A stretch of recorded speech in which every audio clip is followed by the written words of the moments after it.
The name on Harlan Bristol's lips was not Della's when he said it. It was his dead wife's. Della Archer heard it clear as a rifle crack in the cold Montana air, standing in the doorway of the ranch house with her hands still raw from the calving barn, mud on her boots and lantern light throwing shadows across the floor between them. She had just come in from 6 straight hours pulling a breech calf while Harlan slept through a fever, and she had done it alone, same as she had done everything else for the past 11 weeks. And now here he stood in the middle of the kitchen with his eyes still half fogged from sleep and pain, and whatever private grief he kept locked inside himself like a loaded gun, and he had looked at her and said, "Margaret." The word hit Della somewhere between her ribs. She set the lantern down on the table without a word. He blinked. He came back to himself. She watched it happen, that awful surfacing, the way a drowning man fights upward through dark water, and when his eyes found hers they were full of something she could not name, not quite guilt, not quite grief, something that lived in the space between those two things. "Della," he said, and his voice had changed entirely. It was rougher now, honest in a way that frightened her. "The calf lived," she said. "The mother too. You will want to check the ear tag in the morning." She walked past him toward the wash basin. "Della." "Good night, Harlan." She heard him exhale behind her, long and slow and ragged, and she gripped the edge of the basin and stared at the dark water and told herself it did not matter. She was not here for sentiment. She had answered an advertisement in the Billings Gazette in the autumn of 1883 for a ranch hand capable of surviving a hard, calving season in the Judith Basin. The advertisement had been terse and unsentimental. 3 sentences that told her nothing except that the work was brutal and the pay was honest. And she had written back 3 sentences of equal terseness, and that had apparently been enough for Harlan Bristol, because he had sent train fare and a date and nothing else. She had not come for love. She had come because she had nothing left in Missouri, and everything she had tried to build there had been taken from her, piece by piece, by her brother-in-law after her husband died of typhoid fever in the summer of 1882, leaving her with debts she had not known existed, and a brother-in-law who believed those debts entitled him to her labor and her silence, and eventually more than that. She had left on a Wednesday in October with $17 and a carpet bag, and the particular ferocity of a woman who has decided to stop being afraid. Montana had received her like a slap across the face. The Judith Basin in late autumn was not beautiful the way Missouri River bottoms were beautiful. It was enormous and severe and colorless, rolling grassland going pale gold under a sky that looked like hammered iron. And when the wind came off the snowy mountains, it was not a wind you admired. It was a wind that explained things to you about your own insignificance. Della had stepped off the stage at the Utica Crossroads on a Thursday morning in November 1883, and the cold had walked straight through her wool coat like it was gauze, and she had thought briefly that she might have made a terrible mistake. Then she saw Harlan Bristol leaning against the hitching post, and the thought changed shape but did not go away. He was taller than she had imagined from the handwriting, lean in the way of men who work outdoors and forget to eat, with weathered skin and dark eyes that assessed her without warmth or welcome, cataloging her the way you catalog a tool. Is it the right size? Will it hold under pressure? Will it last? He had touched the brim of his hat, said her name without inflection, taken her carpetbag without asking, and put it in the wagon bed before she could object. "I need someone who can pull calves," he said on the drive out, eyes on the rutted track ahead of him. "I have 140 head going into the season. Had a man last year who quit in February. I need someone who will not quit." "I will not quit," Della said. He glanced at her sideways just once, the way you check a rope knot before you put weight on it. "I keep a clean house," she offered. "I keep my own house." "Then I will not touch your house." Something that was almost but not quite a smile moved across his face and disappeared. "There are 2 rooms off the main house," he said. "The hands sleep in the bunkhouse, but you will have the east room. It has a bolt on the door." "Is that because your hands are not gentlemen?" "My hands are fine," he said. "It is because I did not know anything about you when I ordered that bolt." Della considered this. "That is a fair answer," she said. He looked at her again, longer this time, and said nothing, and clicked the horses forward. She learned the ranch in layers over the first 2 weeks, the way you learn a language, first the broad shapes, then the nuances, then the parts that have no translation. The Bristol spread ran along Crooked Creek in the Judith Basin, 1,200 acres of deeded land and grazing rights on the open range beyond, with a main house, a bunkhouse for 4 hands, a calving barn, a working barn, a root cellar, and a smokehouse. Harlan Bristol had built most of it himself over the preceding 8 years, arriving in Montana Territory in 1875 at the age of 22 with a modest inheritance and an almost violent determination to make something permanent out of it. He had brought a wife 4 years later in 1879, Margaret Hollies of Bozeman, who had died in childbirth in 1881, taking the baby with her. Nobody told Della this. She assembled it from fragments, the 2 graves on the rise east of the house, the way the ranch hands went quiet if she asked certain questions, a framed tintype on the mantel that Harlan never dusted and never moved, a woman's face looking out from it with steady eyes and a mouth that was trying not to smile. Della never asked directly. She understood that grief had a geography, and that you did not walk onto a man's grief any more than you walked onto his land without permission. She learned the cattle. She learned them the way she learned everything, methodically and without drama, rising before first light to help with the feeding and the checks, learning which cows were close to calving from the way they moved, the way their bags filled, the hollow on either side of the tail head that deepened in the last hours. Harlan's herd was mostly shorthorn cross, solid and practical, bred for the basin's brutal winters. He had 3 breeding bulls and strong bloodlines, and he was meticulous about his records, keeping a leather-bound ledger in the kitchen where he noted every birth, every loss, every complication. Della asked to read the previous year's ledgers so she would know what to expect. He stared at her for a long moment and then handed them over without comment. That was the beginning of something, though neither of them recognized it as such. By the 2nd week of December, the calving was beginning in earnest, and Della had already pulled 2 difficult presentations and assisted on 3 more, and the ranch hands Pete Galloway, who was 40 and leathery and spoke in short declarative sentences, and 2 young brothers named Sam and Cody Reeves from Nebraska, who were 19 and 22 respectively, had shifted their attitude toward her from skeptical tolerance to something approaching respect, which in ranch hand terms meant they told her things and asked her opinions and did not stop talking when she walked into the barn. Harlan watched this without comment. He watched most things without comment. He was not a cold man. Della decided early on coldness implies an absence, and Harlan Bristol was not absent. He was present in a very specific, controlled way, like a fire that has been banked down to coals, everything contained, nothing wasted, the heat there if you put your hand close enough to feel it. He gave instructions clearly and without condescension. He did not expect her to do work that was beyond her strength, but he did not assume her strength was limited.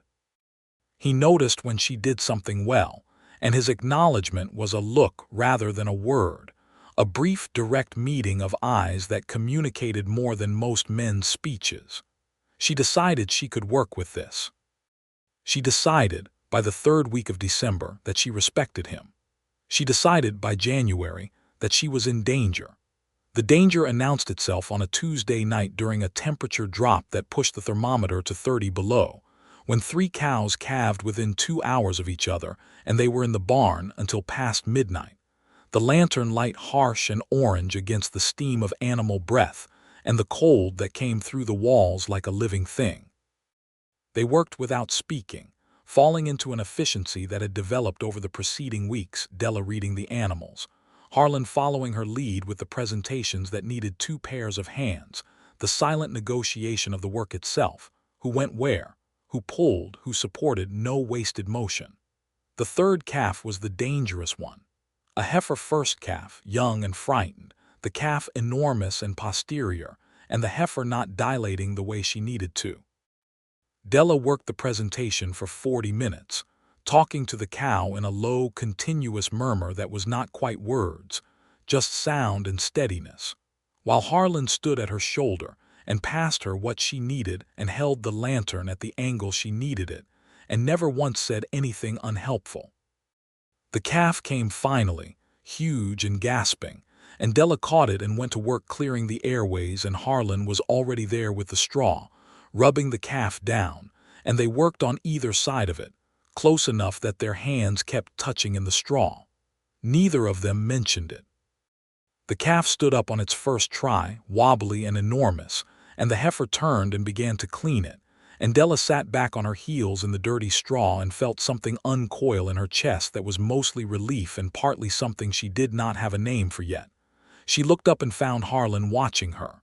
"You are good at this," he said.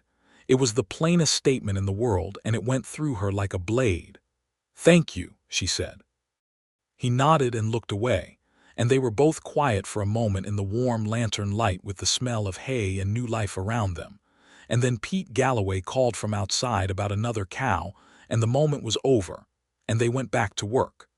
But something had shifted.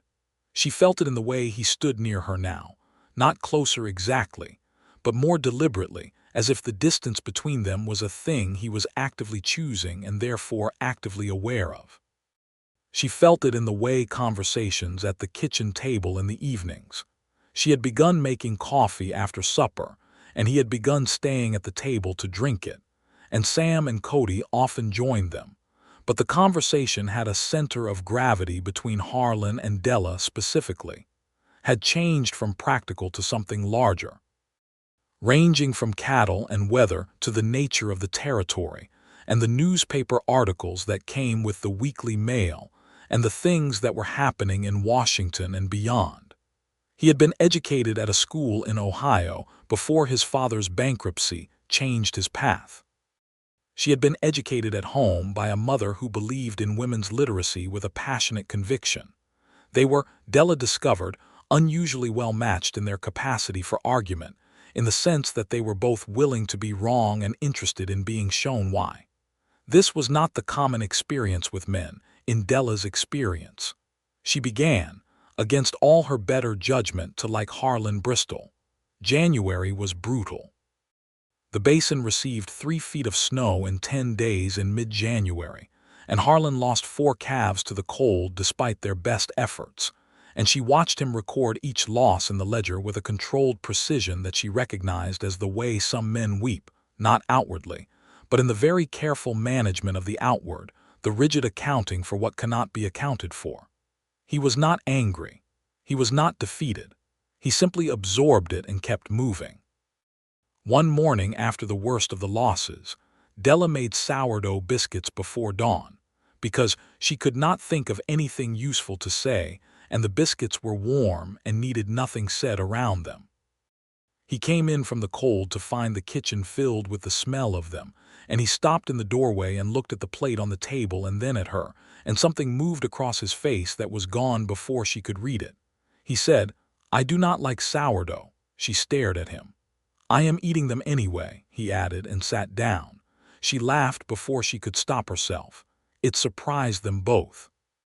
His mouth curved, slow and involuntary, the way something happens when you are not watching for it, and he looked at his coffee cup and said nothing.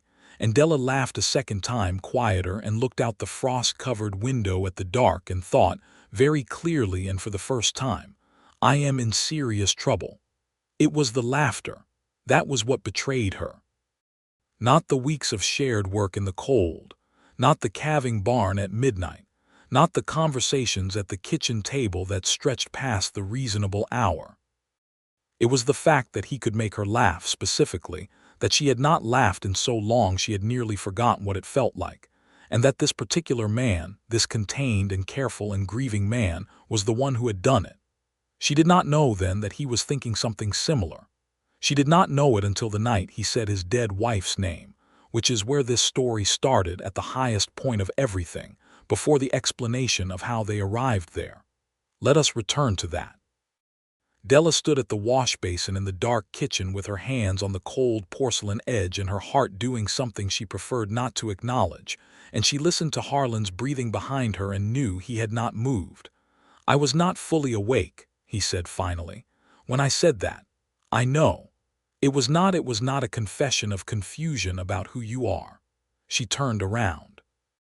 He was standing by the stove with his arms at his sides, and his face doing the thing it did when he was in the territory between what he felt and what he permitted himself to say.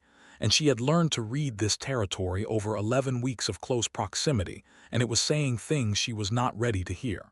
"Harlan, it was a different kind of confusion," he said, "about what I am permitted to want." The kitchen was very quiet. Outside, the wind was doing what Montana wind did, which was to make the bones of the house say things. "I have been telling myself," he said slowly, as if each word was a deliberate choice, "that you were hired to do a job. That I owed you the respect of not complicating that." "That is reasonable," Della said, and her voice was steadier than she felt. "It is reasonable," he agreed. "It is also the cowardice of a man who has been afraid since 1881. She looked at him.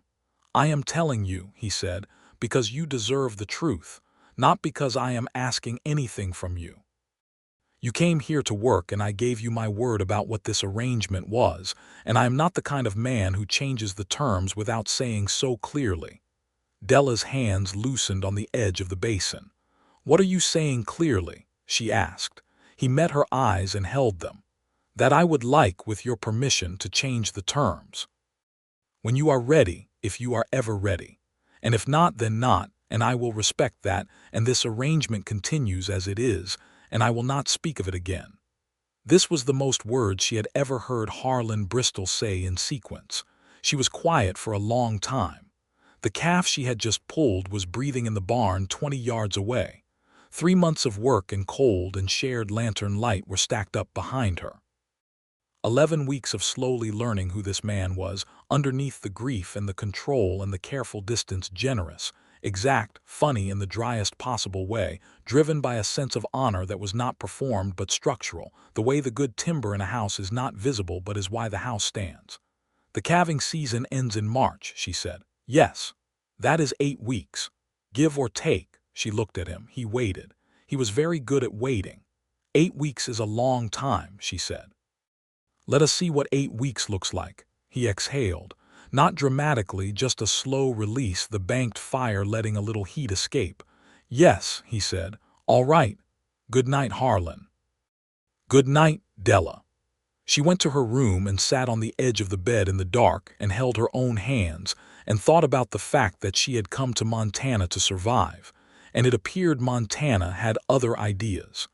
The next 8 weeks were the most interesting of Della's adult life, which had not been lacking in eventfulness. She had, prior to Montana, survived the death of her husband Thomas from typhoid fever, which had come for the river towns of Missouri, with particular savagery in the summer of 1882. She had survived the subsequent discovery that Thomas, who had been a gentle and well-meaning man, and not a particularly careful one, had borrowed against the farm to finance a grain venture that had not gone as expected, leaving her with debts she had no means to service. She had survived her brother-in-law Cyrus Archer's attempt to resolve this situation by proposing that she deed the farm to him and enter into an arrangement that he described as keeping the family together, and she described internally as a form of indentured servitude with a darker undertone. She did not name, because naming it would require confronting it. She had survived the loss of the farm anyway, the sheriff's sale on a wet November morning, standing in the road with her carpetbag while strangers appraised her kitchen chairs. She had survived all of this because she was built for surviving. Her mother had been that kind of woman, and her mother's mother before her, women who met hard weather with straight backs and clear eyes, and the particular stubbornness that looks like endurance when it is in fact something more aggressive, the refusal to be reduced. But love, Della reflected in those 8 weeks, was a different category of survival. Of required you to open, and opening was the opposite of the survival posture, which was to close down and present the smallest possible surface area to the wind. She was learning this in increments, through the medium of 8 weeks of calving season with Harlan Bristol, during which the terms between them had shifted in that kitchen in January, and were now something new that had no ledger entry but was tracked with equal precision by both parties. Nothing dramatic happened. That was what surprised her most. She had expected that declarations would lead to demonstrations, that changed terms would change the daily texture of things. Instead, it was subtler. He brought her coffee before she asked in the mornings now. She found that she was beginning to read the way he moved, that she could tell from across a barn whether the day was going well or badly by the set of his shoulders. They talked more. Not more quantity. They had always talked a reasonable amount, but more depth. Less about the cattle and the weather, more about the things underneath the cattle and the weather. He told her about his father's bankruptcy in Ohio, how it had worked on him not as a wound but as a lesson, very specific, about the difference between what was built to last and what was built to impress. He had come to Montana because the land here was honest in the way Eastern money was not. It would tell you directly, without metaphor, what it thought of you and what you had built. He respected that. She told him about Thomas. She had not spoken about Thomas in more than a year, and it was strange to hear his name in her own mouth again, to try to describe a marriage that had been mostly kind and somewhat lonely, to say that she had loved Thomas but that she had also felt, for most of their 3 years together, that she was living slightly to the side of her actual life, as if the real version was happening somewhere just out of view. Harlan listened to this with the same attention he gave to everything total, precise, without interruption. "That is a particular kind of loneliness," he said when she finished. "Yes," she said. "What is the other kind?" He was quiet for a moment. They were sitting on the porch on an unusually mild February evening, the sky going amber at the horizon and the basin spread out before them in the last light. "The other kind," he said, "is knowing exactly what you had and knowing it is gone." She did not say anything. There was nothing to say to that. She simply put her hand on the porch railing near his, and they sat in the amber light and let the evening do what it wanted. That was the night she understood she was not in danger anymore. She had already gone over the edge. Whatever she had been afraid of falling into, she was in it, and it turned out to be warmer than she had expected and more solid underfoot. February was when the real complications arrived, and they arrived in the form of a man named Cyrus Archer, her brother-in-law. She did not know he had found her until the afternoon Pete Galloway came in from the crossroads with the mail, and among the newspapers and seed catalogs was a letter with a Missouri postmark and her name in Cyrus's handwriting, and the sight of it made her stomach drop in a way she had not felt since she had left the state. She read it alone in her room. Cyrus had tracked her through the Billings Gazette advertisement, which she had responded to under her own name because she had not thought he would look that hard. He had followed the trail to Montana and had made inquiries. He was, he wrote, concerned for her well-being and felt that family ought to look after family. He was also, he wrote in the last paragraph with an almost impressive lack of subtlety, coming to collect what was owed. She read this paragraph twice to be sure she understood it. Then she folded the letter and sat with it in her lap and thought very precisely about what this meant. Cyrus's claim on her was not legal. She had checked this with a lawyer in Kansas City on her way west. The farm debts had been discharged in the sheriff's sale, and a widow was not obligated to her deceased husband's family in any way that had standing in court. Cyrus had no legal claim, but Cyrus was not a legal thinker. He was a man who understood force, and the force he had always applied to Della was the force of her own uncertainty, her grief, her precariousness, her fear that she could not manage alone. She was no longer uncertain, but Cyrus did not know that yet. She did not tell Harlan that evening. She told herself she needed to think it through first, decide how to handle it, whether it needed handling at all or whether Cyrus would find the territory as cold and unwelcoming as she had originally found it, and simply go home. She told him the next morning. She had decided overnight that not telling him was a form of the secrecy she was trying to leave behind, the managed presentation of herself that her life with Thomas had required, the side of the real-life sensation. If she was going to be present here, genuinely present, which was what she was increasingly choosing, then she needed to stop editing. She found him in the calving barn checking on the heifer from January who had turned out to be a good mother and whose enormous calf was thriving. "I need to tell you something," she said and told him. He listened without moving. When she finished, he looked at the heifer for a moment and then at her. "What does he want?" Harlan said. It was not a question. "Control," she said. "He has always wanted control of something. Thomas was easy to control. I was not, which I think bothered him more than he ever admitted. Is he dangerous?" "Not with fists," she said. "He is the kind of man who is dangerous through pressure. Through finding the thing that makes you doubt yourself and pressing on it." Harlan's jaw was set in a way she had not seen before. "He will not find that thing here." "I can handle Cyrus," she said. "I want to be clear about that. I am telling you because I am not keeping secrets from you, not because I need rescuing." He looked at her. The jaw loosened slightly. "I know that," he said. "You have been handling difficult situations without my help since before I knew you existed." "I just want you to know," she said, "in case he arrives." "If he arrives," Harlan said, "he will find that the arrangements here are not what he imagines." Della studied him. "What does that mean exactly?" He met her eyes. "It means I would like to talk to you tonight about changing the terms again."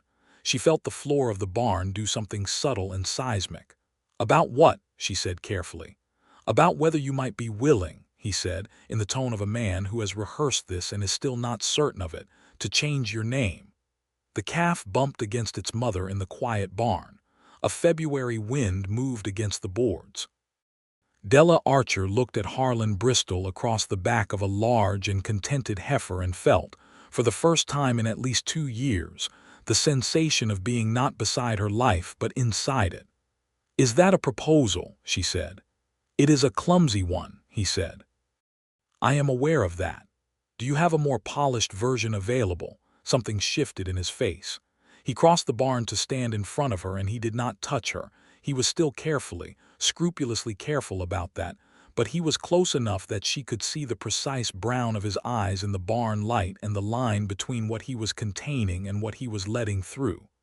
"Della," he said, "I did not expect you. I put an advertisement in a newspaper because I needed someone to last a calving season without complaint, because that was all I thought I needed, and all I thought I was capable of. You lasted the calving season and then you lasted everything else, every bad night and every loss and every piece of me I did not mean to show you, and you are still here. That is not a small thing. That is the most significant thing that has happened to me since I lost everything in 1881, and I would be a fool not to say so." She let out a breath. "I am not asking you to stay out of practicality," he said. "I am not asking because Cyrus Archer is coming or because the season ends in March. I am asking because I have not been myself since about the 3rd week of November, and I would rather be this version, the version that is in the vicinity of you, than the one I was before." Della put her hand on his chest. She felt his heart under her palm, steady and strong and faster than usual. "Yes," she said. His hand came up and covered hers. That was all. They stood in the calving barn with the smell of hay and cold and new life around them, and Della thought that there were worse places in the world to decide to start over. Cyrus Archer arrived on a Tuesday in late February, which turned out to be 11 days before the calving season formally ended. He came on the stage to Utica and hired a horse from the livery and rode out in the mid-morning, and Pete Galloway spotted him coming up the track from a quarter-mile out and came to find Harlan, which told Della something about how things stood in this particular household, that the men who worked here considered her welfare worth a warning. She was in the kitchen when Harlan came in and said, "He is coming up the track." "All right," she said. She put down the mending she was doing. The domestic tasks had settled into a shared arrangement over the months, nothing prescribed, nobody assigned to anything, just the work getting done by whoever was nearest. and straightened up and was composed by the time the knock came at the door. Cyrus Archer was 43, lean and gray-templed, with the face of a man who practiced reasonableness so consistently it had become its own kind of menace. He was wearing a good coat that was wrong for the weather, and his boots were not boots for riding, and the horse from the Utica livery looked profoundly tired of him. "Della," he said when she opened the door. His eyes moved past her to Harlan, who was standing at the kitchen table with his coffee cup in his hand and an expression of absolute neutrality. "Cyrus," she said, "you have come a long way." "Family does that," he said with the smile that she had spent years learning to read as a warning. "I was worried about you." "There is no need for worry," she said. "Come in." She did not want him in the house, but she was not going to conduct this conversation on the porch in February. She stood aside. He came in and took in the kitchen with the practiced eye of a man assessing property, and she saw the exact moment he clocked the domesticity of the arrangement. The 2 coffee cups on the table, the mending she had put down, the easy way Harlan had not moved from his position by the table as if this were his space and she were part of it, which was the point. "Mr. Bristol," Cyrus said, extending his hand. Harlan shook it. "Mr. Archer, sit if you like." Cyrus sat. Della poured coffee, because it was what you did, and she was not going to let him see that her hands were doing anything other than being calm. She set the cup in front of him and sat across from him and said, "What is it that you think is owed, Cyrus?" He blinked at the directness. He had not expected it. The Della of Missouri, the grieving and precarious Della, had never been this direct. "The farm sale did not cover everything," he said. "There were debts Thomas had that, the debts were discharged in the sheriff's sale," Della said. "I spoke with a lawyer." His mouth thinned. "There are obligations beyond the legal kind, family obligations. Thomas would have wanted—" "Thomas is dead," she said. "What Thomas would have wanted is not a mechanism for you to make claims on me, Cyrus. You know that. You are a widow alone in a strange territory." "She is not alone," Harlan said from his position by the table, his voice perfectly even and not unprotected. "And she has told you the legal situation accurately." Cyrus looked at him. Something shifted in Cyrus's face, a calculation. "And what is your interest in my brother's wife, Mr. Bristol?" "She is not your brother's wife," Harlan said. "She is a woman who was widowed 2 years ago and has built herself a new life and owes nothing to anyone in Missouri, legally or otherwise." He paused. "And she will shortly be my wife, which makes your concern for her well-being somewhat misplaced, since her well-being is in very good hands." Cyrus looked at Della. Della held his gaze and said nothing, which was its own answer. The calculation in Cyrus's face cycled through several phases. He was not, as Della had said, a man of physical force. He was a man of pressure, and the pressure required an opening, and there was no opening here. There was a woman who looked at him without flinching, sitting in a warm kitchen in the Montana Territory, with Calving seasoned mud on her boots and her hands relaxed on the table. And there was a man standing behind her with the particular stillness of someone who has built everything he has from the ground up and will not be displaced from it. Cyrus drank his coffee. He made some remarks about the weather and the territory and the difficulty of the journey. Harlan answered them without warmth and without rudeness, the pure civility of a man who has nothing to prove. Della watched her brother-in-law recalibrate in real time, watched him fold his cards, and felt something leave her body, not dramatically, not with ceremony, just a quiet departure, like a fever breaking overnight. Cyrus stayed for an hour. He left without having named whatever he had come to extract. He rode back to Utica on the tired livery horse, and Pete Galloway watched him go from the bunkhouse door, and Della watched from the kitchen window, and when the figure on horseback disappeared over the rise, she let out a breath she had been holding since November of 1882. Harlan came to stand beside her at the window. "He will not come back," he said. "No," she agreed. "He knows a closed door when he sees one." He was quiet for a moment. Then, "I meant what I said in the barn." She looked at him. "I know you did. I wanted to be sure after all that you understood I did not say it to perform for him." "Harlan," she said, "I know that." He nodded once. He reached out and took her hand carefully, The way he did everything, no wasted motion, nothing accidental. His hand was larger than hers and rougher and warm in the cold kitchen. "All right then," he said. "All right," she agreed. They stood at the window for another minute, watching the empty rise where Cyrus had disappeared, and then they went back to work because there were cattle to check and coffee that had gone cold and a ledger that needed updating, and this was their life, and it was entirely sufficient. The calving season ended officially on March 11th, when the last of the herd's deliveries was complete, and the numbers came in better than the year before: 131 live calves against 9 losses, which Pete Galloway declared to be the best season in 4 years, and then immediately went back to work as if he had not said it. Harlan recorded the final count in the ledger at the kitchen table that evening. Della was sitting across from him with the mending and the lamp between them, and she watched him write the number with the same precise care he gave to everything and then close the ledger. He looked at her. "The season is done," he said. "Yes," she said. "You lasted it," he said, "all of it." "I told you I would not quit," she reminded him. "You did," he said. "I believe I did not fully understand what that meant." She set down the mending. "What did you think it meant?" "I thought it meant work," he said. "I did not think it meant all of it, all of this." He gestured at the space between them and the kitchen and the window where the dark basin lay outside, and the gesture was not graceful, but it was absolutely clear. "Work is what I came for," she said. "Is that still all you are here for?"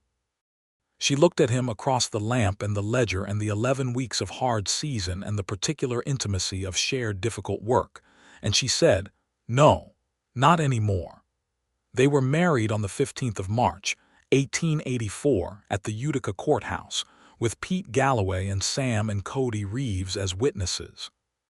The justice of the peace was a large, cheerful man named Horace Webb, who had married approximately half the Judith Basin, and conducted the ceremony with the brisk efficiency appropriate to a cold Tuesday in March.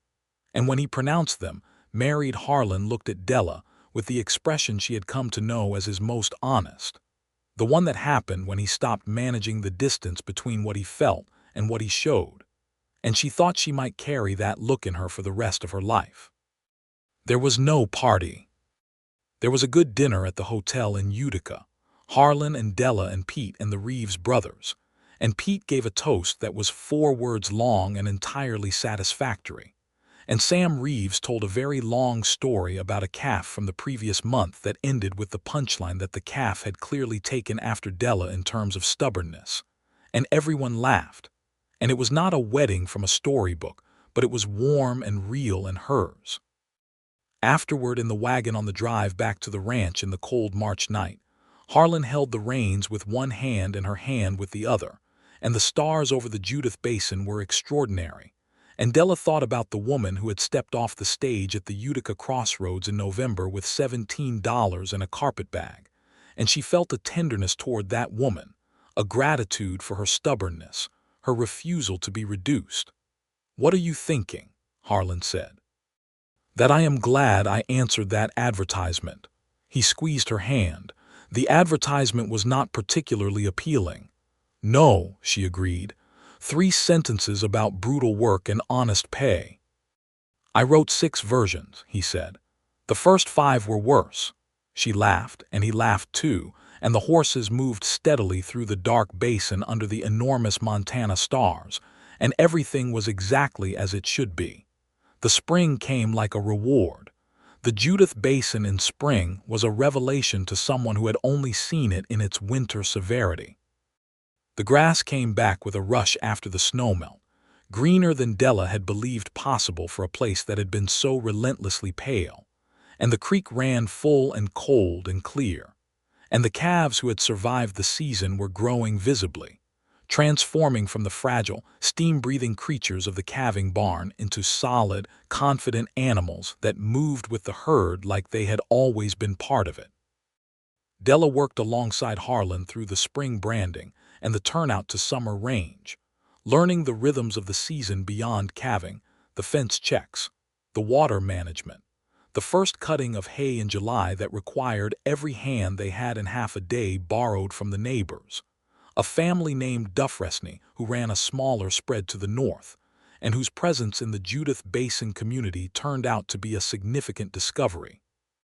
Because the Dufresnes had a daughter named Inez who was 20, and who took one look at Sam Reeves, and spent the rest of the haying day doing something that Sam was too young and overawed to identify as flirting. Della identified it precisely and said nothing, and felt very fond of the situation. The ranch work in the spring and summer was harder in volume than calving, which had been harder in intensity. There were days that started before sunrise and did not stop until after dark, days where Della's body reached the end of itself and then found more, because that was apparently what it could do now, what this life had built into it. She had not been soft before Montana, but Montana had made her into something else, something with a different grain, harder in places and more supple in others, capable of a sustained output she would not have predicted of herself 18 months earlier. She was happy. This was the simple and slightly embarrassing truth of the matter. She was tired and frequently dirty, and her hands had a permanent roughness from the work, and she was happy in the particular way of people who have found the place where their nature and their circumstances are in alignment, where what is asked of you is exactly what you have to give. Harlan was part of this happiness in a way that she still sometimes surprised herself by acknowledging. They had settled into marriage the way they had settled into everything, without ceremony but with complete deliberateness, building their private life the way you build any structure, piece by piece, attention paid to the foundation. He was not a demonstrative man in the ways that novels suggested husbands should be demonstrative. He did not make speeches or arrive with flowers. What he did was notice. He noticed what she needed before she said it. He noticed when she was tired and left her alone, and noticed when she was troubled and made space for her to talk about it, and noticed when she was pleased by something and looked pleased himself in a way that she found she could live inside. She had not known, before this, what it felt like to be genuinely seen by a person who had chosen to look. Thomas had loved her in his way. She held that true.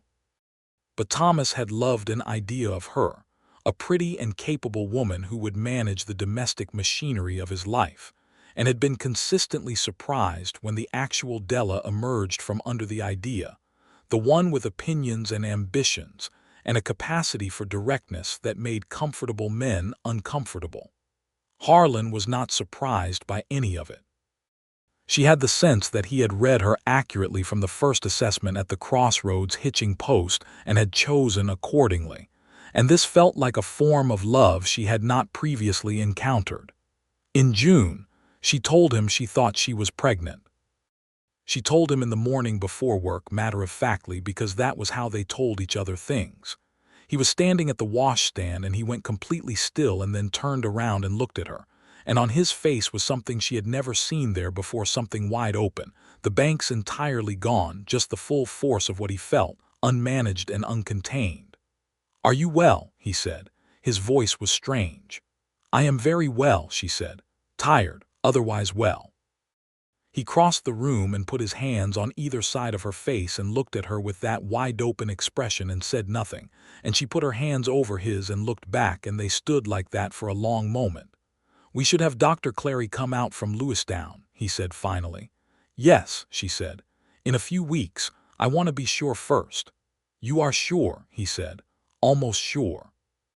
"You are sure," he said, and the absolute certainty in his voice was not masculine presumption but Harlan-specific knowledge, the precision of a man who has been paying attention. She was, as it turned out, entirely sure. Dr. Clary confirmed it in July, a capable woman physician who had set up practice in Lewistown 2 years prior, and whom Della liked enormously on the strength of her directness and her refusal to treat pregnant women as if they were made of spun glass. The child was due in February of 1885. "February," Harlan said on the drive home. "I know," Della said. "Calving season." He looked at her with an expression that was trying very hard not to be alarmed. "The calves and I will not schedule ourselves to coincide," she said. "I will be fine." "You cannot know, Harlan. I pulled a breech calf at 30 below in the middle of the night by myself. I will be fine." He was quiet for a moment, processing this logic. "That is not the same thing. It is also not a prediction of disaster," she said. "People have babies in winter in Montana every year." "Margaret," he started and stopped. The name sat between them in the wagon. Della understood what he was saying and what he could not say, the specific shape of his fear, not abstract fear of childbirth complications, but the memory of Margaret, which was not a general terror but a precise and personal one. She put her hand on his arm. "I know," she said quietly. He did not say anything. She held his arm and felt the tension in it and waited. "I cannot," he started again. "You will not lose me," she said. "Not to this. You cannot promise that." "No," she admitted, "but I can tell you that I am healthy and strong, and Dr. Clary says everything is exactly as it should be, and I can tell you that I did not come all this way to leave you now." He looked at the track ahead of them. His jaw was set in the way it got when he was holding something. "Tell me," she said. He exhaled. She was not well going into it, he said. "Margaret." She had not been well since the previous autumn, and the doctor in Utica then was an old man. There were things that should have been caught. I knew she was unwell, and I did not push hard enough on it. I let myself believe it would be all right because I needed it to be all right. "Harlan, that is not something I can do again," he said.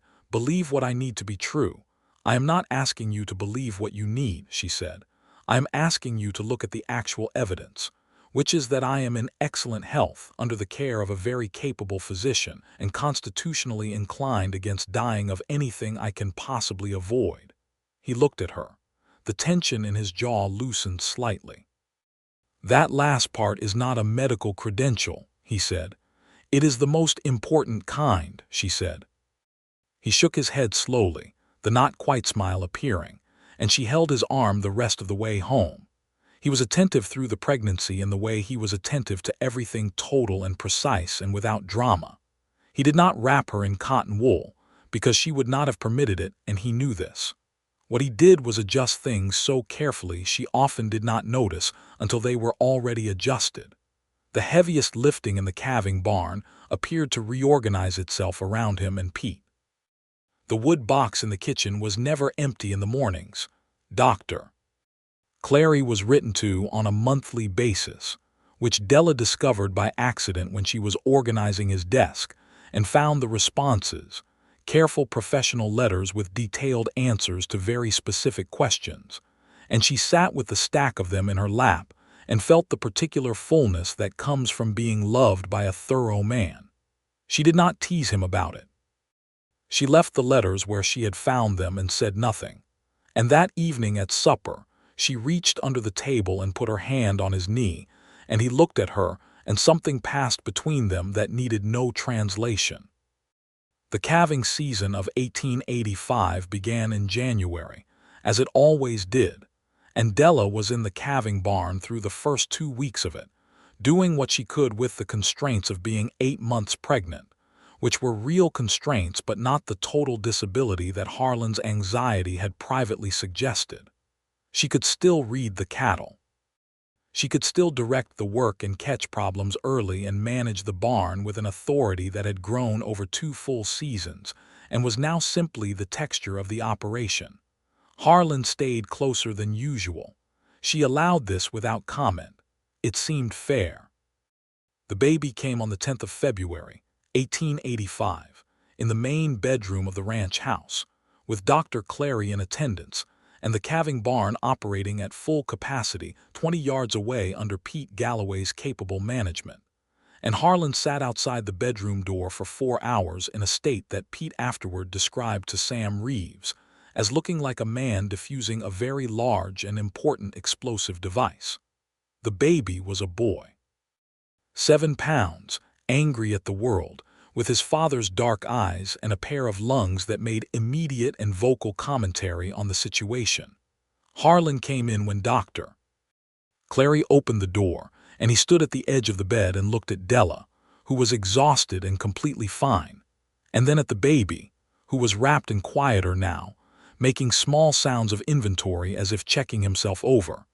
and Harlan put his hand on the baby's head, very gently, and the wide-open expression came back to his face, the unmanaged version, and Della watched him fall apart very quietly and put himself back together in the space of about 15 seconds.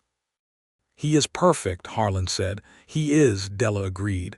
"What shall we call him?" Harlan looked at her. "What do you want?" She had been thinking about this for months. "James," she said. "James Thomas Bristol." The Thomas surprised him. She watched it land on his face.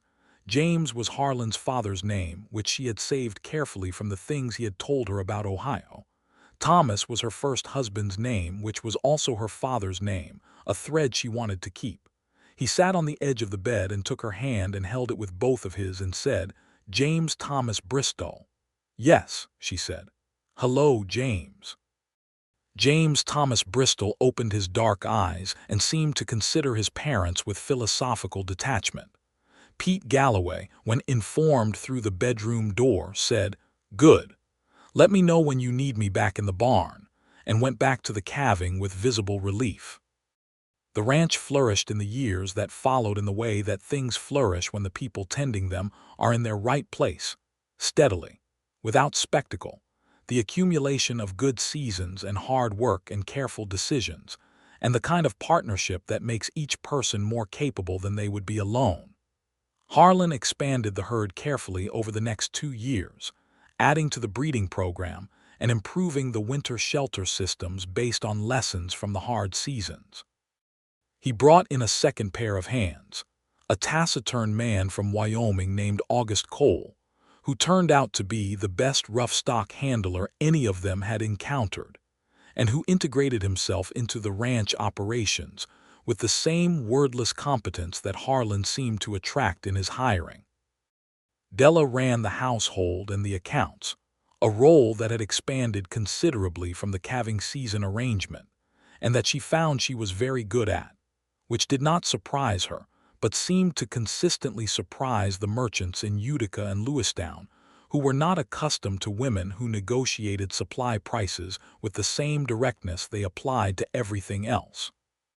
She organized the ranch's supply chain, managed the records, corresponded on Harlan's behalf with the cattle buyers in Helena and Great Falls, and was known, by the time James was walking and talking and getting into everything with determined scientific interest, as the person at Bristol Ranch who you spoke to if you wanted something done. Harlan, when asked about this by neighboring ranchers who found it notable, said simply, "She is better at it than I am," and returned to whatever he was doing, which always managed to close the conversation. Inez Dufresne and Sam Reeves were married in the autumn of 1885, at a celebration that was considerably more festive than Della and Harlan's courthouse Tuesday, involving a fiddle player from Lewistown and a great deal of the Dufresne family's elderberry wine, and a dance that lasted until 2 in the morning. Sam stayed on at the Bristol Ranch, and Inez moved into the bunkhouse with him, and this created a domestic arrangement that nobody quite had a template for, but that worked entirely well in practice, with Della and Inez developing a friendship that was useful in the ways that counted, frank, funny, and built on complete honesty. Cody Reeves had left the previous spring, heading to Colorado on the strength of a letter from a friend who claimed the silver mines were hiring men who could handle a mule, and they heard from him occasionally, cheerful letters from places with names like Creed and Leadville that testified to a life lived in motion, which had always been more Cody's nature than his brother's. James learned to walk on the kitchen floor and immediately applied the skill to the calving barn, where he became a fixture at his father's side with such persistence that Pete Galloway took to calling him the assistant foreman, which James took entirely seriously at age 2.5. In the spring of 1887, Della told Harlan she was pregnant again. He was better at receiving this news the second time. Not better in the sense of less feeling. The wide-open expression appeared exactly as it had the first time, but better in the sense of the fear being smaller, or rather the fear being named and therefore manageable. He had seen, with his own eyes, that Della did not have Margaret's vulnerability. He had watched her come through James's birth and the months after with the same ground-level steadiness she brought to everything, and the watching had done its work. "March," he said after the calculation. "March," she confirmed. "The calves will have a companion." He took her hand across the kitchen table. "Are you happy?" he asked. This was something new in him, the asking of the question directly. She had noticed it arriving over the previous year, this new directness about the interior life, as if the accumulated safety of the marriage had made the asking possible. "Enormously," she said. "Good," he said, and brought her hand up and pressed his mouth to the inside of her wrist, which was a thing he had started doing when words ran short, and which she found more expressive than most speeches. The second child was born in March of 1888.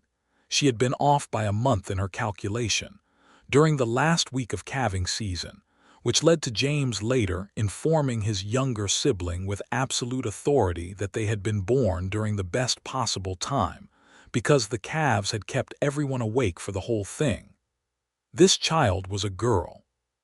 She arrived in the same bedroom, with the same Dr. Clary, during a warm spell that was unusual for March in the basin, the kind of weather that felt like the land making an exception. They named her Eleanor Rose.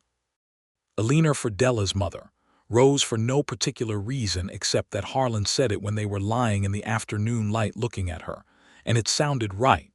And things that sounded right had been given their due weight in this household since the beginning. Eleanor Rose Bristol arrived in the world with an opinion about it. She was vocal and certain and had, from the first weeks of her life, a quality of absolute conviction in her preferences that Harlan recognized immediately. "She is exactly like you," he told Della. "I will take that as the compliment it had better be," Della said.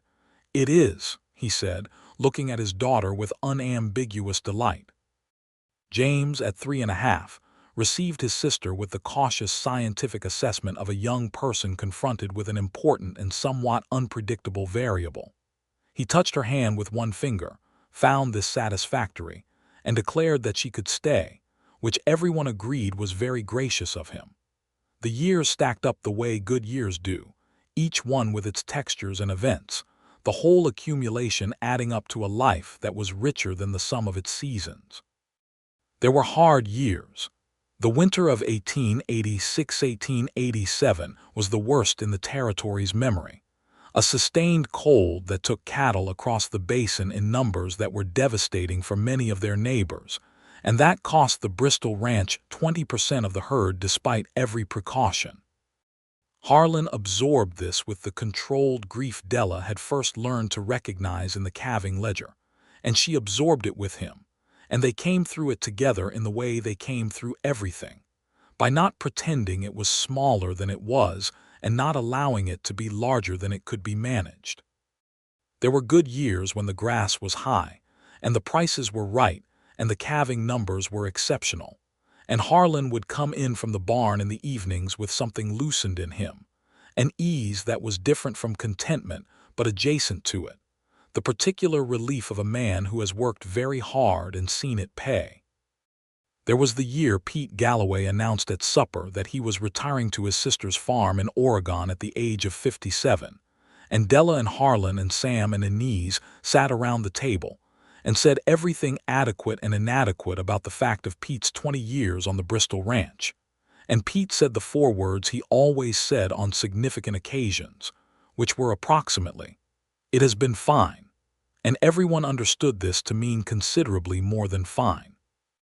There was the year James started school in Utica, riding the 4 miles each way on a small and very stubborn pony that Harlan had chosen with great care, and that James had named Captain, and the particular morning pride of watching a small determined person ride away from you toward the larger world was something Della filed alongside the important sights, the ones you carry. There was the autumn of 1889, when Montana achieved statehood, and the basin celebrated with a week of festivities in Utica that Della found herself helping to organize because someone had to, and she was the person who got things organized. And Harlan stood in the crowd at the celebration and watched her moving through it, talking to the territorial judge, directing the setup of the tables, laughing at something Inez said, and when she found him in the crowd later he looked at her with the wide-open expression and she said, "What?" And he said, "Nothing, just looking," and she understood. In the spring of 1890, Sam Reeves came to find Harlan with his hat in his hands and the expression of a man who has something difficult to say, and told him that he and Inez had been offered her family's ranch when her father's health finally gave out, and they were going to take it. It was the right move, the Duff-Resney spread was sound, and the offer was fair, and Sam was ready for his own operation. But the telling of it had the shape of the end of something. Harlan shook Sam's hand and clapped him on the shoulder and said the right things, and that night at supper he was quieter than usual, and after the children were in bed Della sat with him on the porch in the mild spring night and let him be quiet until the quietness had done what it needed to do. "Pete, then Sam," he said finally. "Yes. The ranch will need new hands. Yes." He was quiet for another moment. This used to be an easier thought than it is now. She understood what he meant. The ranch was not just livestock and land anymore.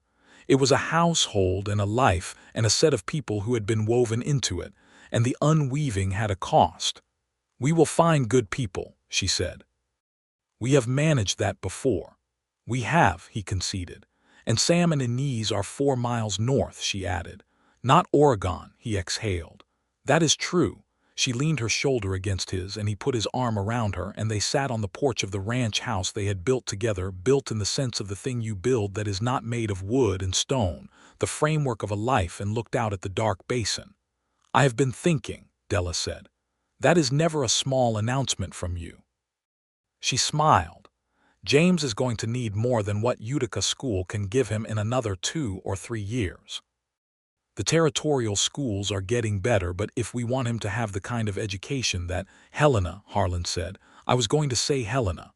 You were also going to say it does not mean sending him alone, that we could consider a period of—" "Harlan." "Sorry," he looked at her. "Go on." "I was going to say exactly that," she said. "We could spend a winter in Helena when the time comes. I have been in correspondence with a woman there, Agnes Whitmore, who does accounting work for the Cattlemen's Association. There is more of that kind of work building up in Helena as the territory, the state grows, and I have been asked whether I would consider." "Della," he said, with a warmth that had nothing complicated in it, just the clean heat of genuine pride. "Yes," she looked at him. "I have not told you what I was asked." "You were asked to do work that is worthy of you," he said, "and we will arrange the ranch to accommodate it, and we will take our family to Helena when James needs the schooling, and you will do the work and it will be fine." "Yes." She sat with this for a moment. "You are very certain about things you have not heard the details of." "I am certain about you," he said. "The details are your area." She turned her face against his shoulder and felt the specific warmth of being known, which was the warmest thing she had found in the world. "I love you," she said. She said this regularly now, had been saying it since the first year, when she had discovered that it was easier to say than she had expected, that the words did not require the elaborate preparation she had once imagined they would. They came easily with Harlan because they were simply accurate. "I know," he said, and tightened his arm around her, and they sat on the porch as the spring night deepened, and the stars came out over the Judith Basin, and the cattle moved somewhere in the dark beyond the creek, and it was the most ordinary evening in the world and the most full. They spent the winter of 1892–1893 in Helena. James, now 8, went to the Helena Academy for boys with the focused intensity of a child who had been curious about the world since birth and was finally getting an adequate supply of it. He came home from school every afternoon with his head full of history and arithmetic and arguments about both, and he and Harlan spent the evenings in the kind of conversation that Della watched with a fullness she could not always articulate. Her son and her husband taking each other seriously across a kitchen table, the older man genuinely interested in what the younger thought, the younger man genuinely stretched by what the older one offered. Eleanor, who was 4 and therefore a sovereign nation unto herself, received Helena with regal curiosity and immediately identified the neighbor family's daughter as her particular interest, and the two girls conducted an intense and very loud friendship for the duration of the winter. Della worked with Agnes Whitmore's accounting office, helping to organize the financial records of the cattle buyers and ranchers who brought their business to Helena as the state's administrative machinery grew. The work was what she had suspected it would be: demanding, interesting, and utterly suited to her. She was precise with numbers and had the particular ability to see patterns in financial records that others missed.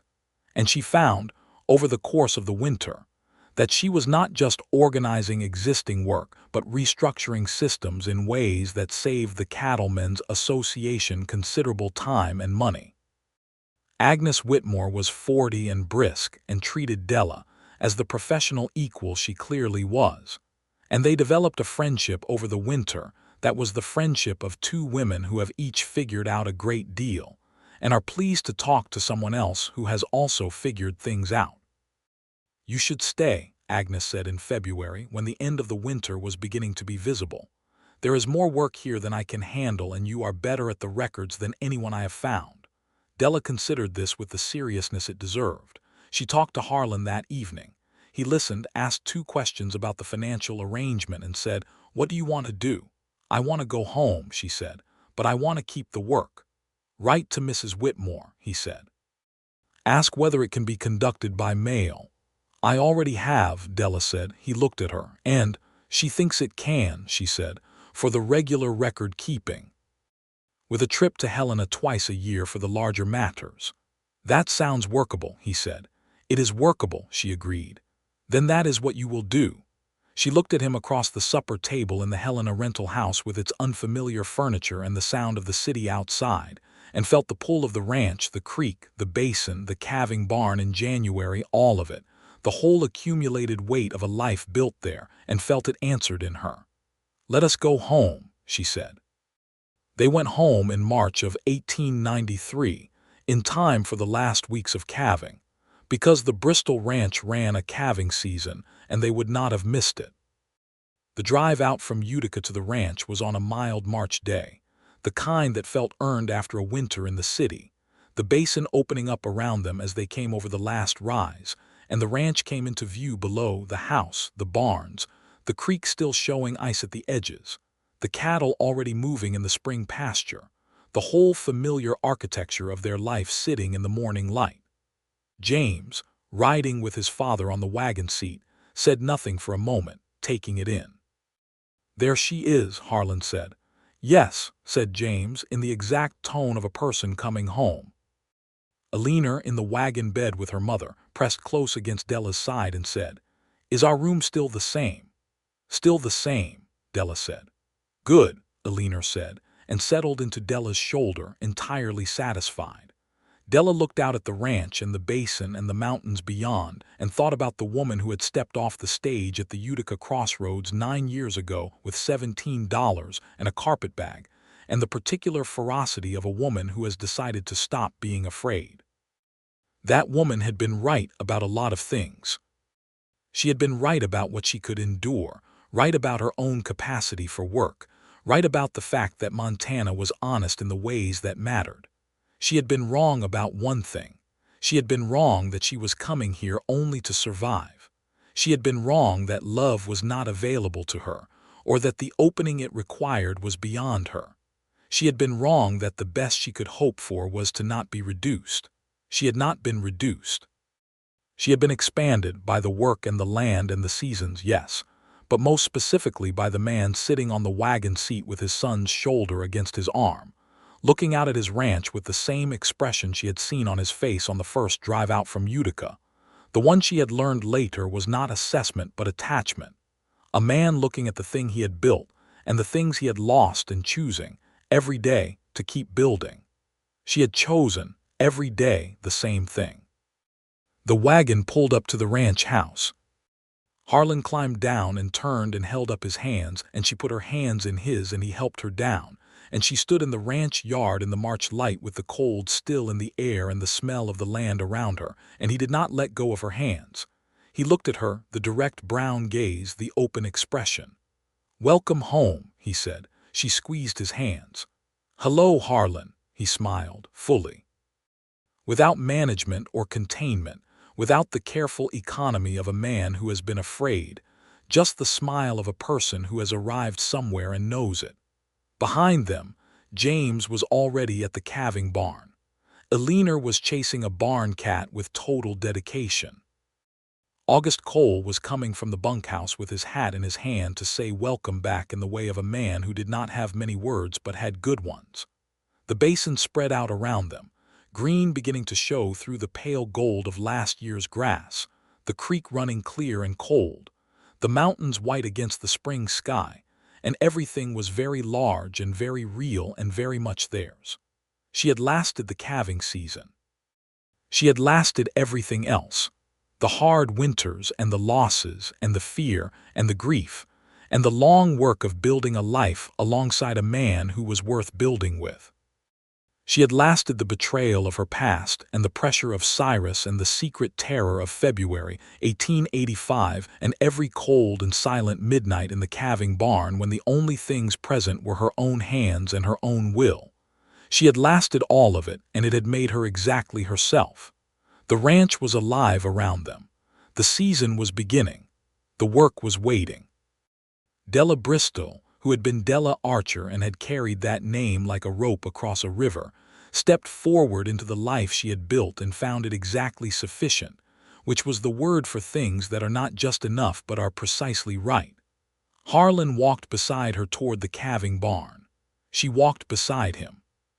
Together they went inside, and the work was there, and it was good, and they were home. In the spring of 1895, a third child arrived, another boy, Frank William Bristol, named for no one in particular except that the name had a sound that felt like the basin, solid and unpretentious. Frank came into the world roaring, which Harlan declared was a promising sign, and which Eleanor immediately took as a personal challenge to be louder. James, now 11, received his brother with the composure of a young man accustomed to the arrival of things that required care and became, without being asked, their father's right hand during the subsequent sleepless weeks in the way of older children who understand before anyone tells them what is needed. The family filled the ranch house in the way that families do, not just with bodies and noise, though there was plenty of both, but with the accumulation of a shared interior life, the private language that develops in close quarters over years, the jokes that required no explanation, the looks that communicated volumes, the ordinary architecture of knowing each other. Harlan Bristol, at 42, was a man who had arrived fully in his own life. The grief was still there. She did not think it ever entirely left, the kind of loss he had carried, but it had settled into its proper proportion, which was part of him and not the whole of him, the way an old scar settles into the skin and becomes simply part of the body rather than an injury. He was not the banked fire man she had met at the Utica crossroads, though she could still see that man in him when she looked for it. He was larger than that now, more present, full to his own edges. She had done that in some part. She knew it without pride or vanity, simply as a factual observation. She had been there consistently, year after year, with her full self, and the consistency of being fully met had done for Harlan what it does. It had given him permission to be whole. He had done it for her too. She was not the woman who had arrived in Montana with $17 and a ferocity born of having nothing left to lose. She had things to lose now, a great many things, and the knowledge of that was not the vulnerability she had once feared it would be. It was the weight that made you real. It was the proof that you had built something worth losing. On a warm evening in August of 1895, with the haying done and the basin at its fullest green and the long summer light going gold at the edges, Harlan and Della sat on the porch of the ranch house and watched their children in the yard below James playing catch with Frank, who was fat and determined, and caught approximately every third throw. a leaner on the fence with a book, reading with the focused disregard for everything around her that she had deployed since she learned letters, and the evening was so full of itself that neither of them spoke for a very long time. "I put a notice in the Gazette," Harlan said finally. She looked at him. "About what?" "A calving season hand," he said. "August is good with the stock, but he does not have your eye for presentations, and young Frank will not be pulling calves for a while yet." She was quiet. "3 sentences," he said, "about brutal work and honest pay." She laughed and he laughed, and the children looked up from the yard to see what had happened, and found their parents laughing on the porch in the August light the way people laugh when something is funny and true and full of years at the same time. "Anyone who answers 3 sentences about brutal work and honest pay," Della said, "is either very desperate or very serious." "That was my thinking," Harlan said. "It seemed like a good way to sort." She looked out at the basin, the gold light on the grass, the mountains in the distance, the creek catching the evening glitter, the whole magnificent severe country that had received her like a slap and made her into everything she was now. "It is," she said. "It is a very good way." He took her hand. She leaned against his shoulder. The evening settled over the Judith Basin like something given freely, and the ranch was alive around them, and the children were in the yard, and the work would begin again in the morning. Everything was exactly as it should be. Everything was home.